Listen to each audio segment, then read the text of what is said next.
Hello everyone, मेरा नाम है दुर्गेश और मैं आपका स्वागत करता हूं अपने YouTube channel Durgesh academic classes में। और आज हम क्लास 11th का एक छोटा सा पार्ट है कि गति को हम ग्राफीय रूप में कैसे निरूपित कर सकते हैं। तो उसके लिए हमारे पास तीन ग्राफ होता है। एक होता है वीटी ग्राफ, एक होता है एसटी ग्राफ और एक होता है एटी ग्राफ। और उनकी जो प्रवणता होती है वो किसको बताती है, जो उनका क्षेत्रफल होता है वो किसको बताता है, उनके बारे में। तो चलिए शुरू करते हैं। तो क्या रहेगा हमारा आज का टॉपिक है गति का ग्राफीय निरूपण। गति का ग्राफीय निरूपण मतलब क्या हुआ, ग्राफिकल रिप्रेजेंटेशन ऑफ मोशन।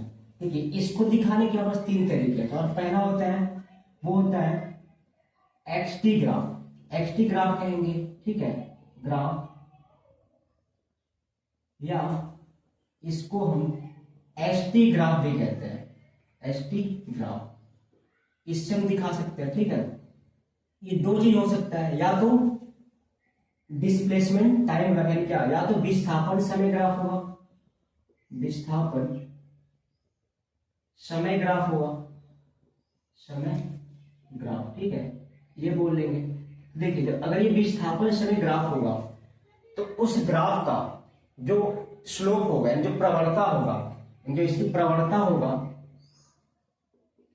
ठीक है, जिसको हम ढाल भी कहते हैं, ढाल। ठीक है, ये जो होगा इसको हम एम से लिखते हैं। ठीक है, ये होगा equal to D S upon D T या D X upon D T, और ये होगा v, यानी वेग को बताएगा। किसको बताएगा? ये वेग को बताएगा। वेग को, अगर विस्थापन समय ग्राफ हुआ तो। और अगर यही क्या हो गया हमारा, दूरी और समय ग्राफ हुआ, ठीक है, दूरी समय ग्राफ हुआ, तो जो इसका प्रवणता होगा, ठीक है, प्रवणता होगा, जिसको हम ढाल कहेंगे, इसको हम स्मॉल एम से लिखते हैं। ठीक है, जो ये होगा हमारा दूरी अपॉन टाइम। ठीक है, ये हो जाएगा हमारा, ये बताएगा किसको, हमारी चाल को, किसको, चाल को बताएगा। और जो इसका क्षेत्रफल होगा, ठीक है, जो इसका क्षेत्रफल होगा,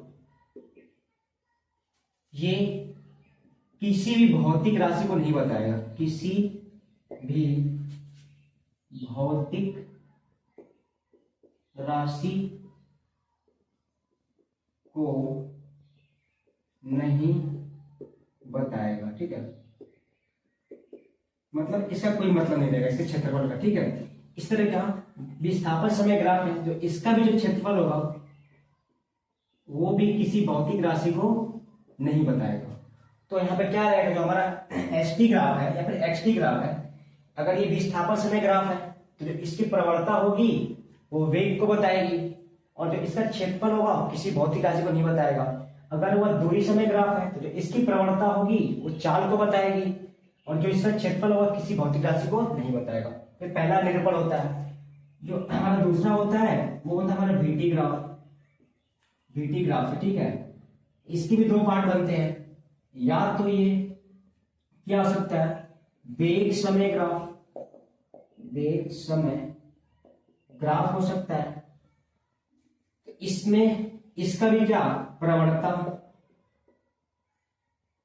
प्रवणता, ठीक है, इसकी जो प्रवणता होगी, जिसको हम क्या, इसका ढाल कहेंगे, ढाल, जिसको हम क्या एम से लिखेंगे, ये होगा हमारा dv अपॉन dt।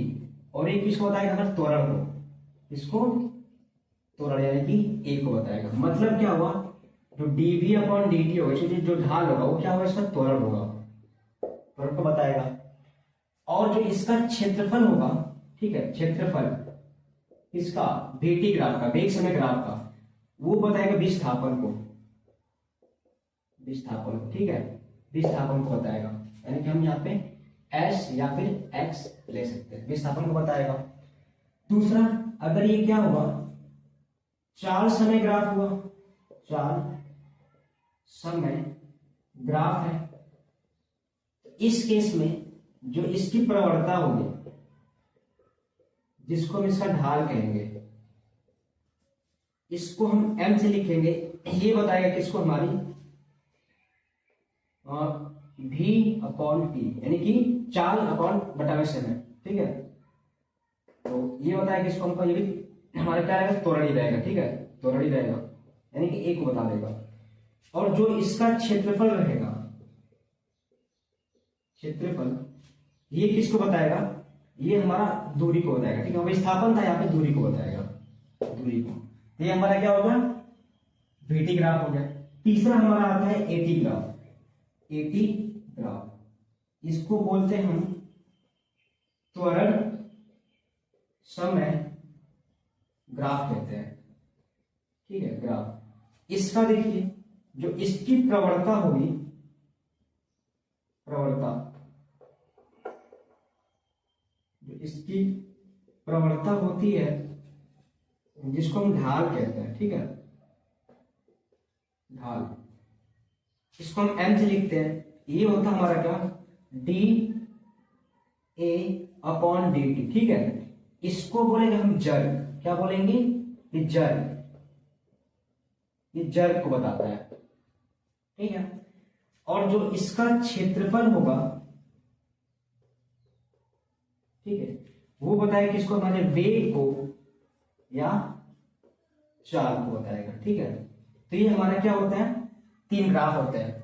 तो पहला ग्राफ हमारा कौन सा है, XT ग्राफ है, यानी कि ग्राफिकल रिप्रेजेंटेशन ऑफ मोशन, यानी गति को हम ग्राफिक रूप से दिखा सकते हैं 3 तरीके से, XT ग्राफ से या फिर ST ग्राफ से। जो इसका ये क्या होगा, या तो विस्थापन समय ग्राफ होगा। अगर विस्थापन समय ग्राफ होगा तो इसकी जो प्रवणता होगी, यानी जो ढाल होगा, वो किसको बताएगा, वेग को। इसका जो क्षेत्रफल रहेगा किसी को नहीं बताएगा। अगर ये दूरी समय ग्राफ हुआ तो इसकी जो प्रवणता होगी, जो ढाल होगा, वो चाल को बताएगा, इसका क्षेत्रफल किसी को नहीं बताएगा। अगला VT ग्राफ है, ये क्या, ये वेग समय ग्राफ अगर हुआ तो इसकी जो प्रवणता होगी, यानी कि dV अपॉन dt त्वरण को बताएगी, जो इसका क्षेत्रफल होगा वो विस्थापन को बताएगा। अगर चाल समय ग्राफ हुआ तो जिसकी प्रवणता होगी वो भी त्वरण को बता देगी, और जो इसका क्षेत्रफल होगा क्या, दूरी को बता देगा। अगर AT ग्राफ यानी कि त्वरण समय ग्राफ हुआ तो जिसकी प्रवणता होगी वो जड़ को बताएगी, जो इसका क्षेत्रफल होगा वो वेग या फिर चाल को बताएगा। तो ये हमारा क्या होता है, गति को ग्राफीय रूप से निरूपित करने का 3 तरीके होते हैं। Thanks for watching, like share subscribe my YouTube channel Durgesh academy classes. धन्यवाद।